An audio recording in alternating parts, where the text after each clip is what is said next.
Welcome back to Cody in the Cinema. And because the Criterion channel is streaming pop Shakespeare titles, which are plays put to screen in honor of Shakespeare with little twists and quirks, I thought I would go through some of the good Shakespearean adaptations that I think you should have from the Criterion Collection that I really enjoy, starting with Roman Polanski's The Tragedy of MCBeth. And this features the most messed up, disturbing, fun, quirky, interesting, weird, bizarre sequence of mirrors in the self-reflection Macbeth thing. I don't want to spoil too much, And the witches in this thing are so creepy and so vile. I can't actually find a better representation of the witches in anything related to Shakespeare than I have in this Polanski version. So if you haven't seen it, it is uneven. It does have parts that I feel like are a little better than others, but overall, you definitely need to check this out.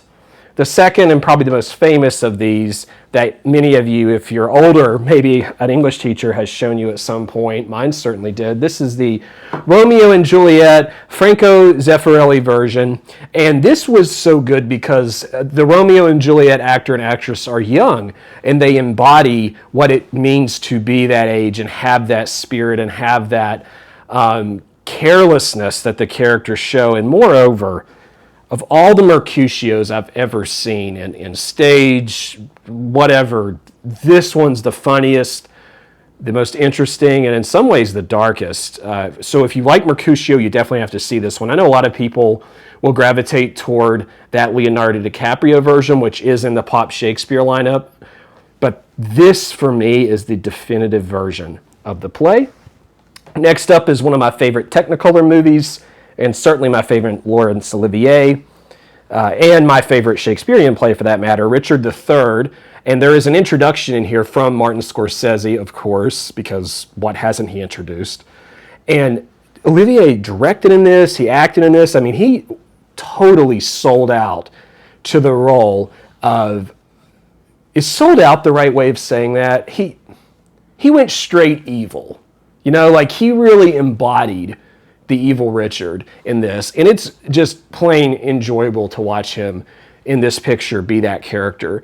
And everything else, obviously, about the play is not as good as the evil Richard, but it is a phenomenal looking film. This is one that, even if you only watched a few scenes of, you definitely have to do that.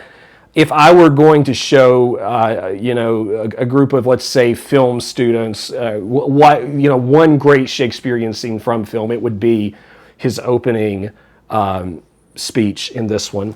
And finally, probably, maybe the most famous of all the Shakespearean adaptations out there, and one that I've shown when I used to be an English teacher, I've shown scenes from it before, is Akira Kurosawa's masterpiece, Throne of Blood, a Japanese samurai spin on Macbeth, if you weren't aware. And this thing, it has a really cool witch in the woods, and she's creepy, and she spins. She spins her little weaving kind of, I don't know what you call it, but she weaves or something. And that's creepy. And Mifune's great in it, and there's real actual arrows being shot at him, and it has a cool, interesting take on the premise. And some people have even said, and I agree with this, that this improves some of the rough around the edges plot of Shakespeare's original play and makes it better. I tend to agree. The black and white cinematography does wonders for this. So definitely watch Throne of Blood if you haven't, and you're a Shakespeare fan, even though it's kind of an adaptation.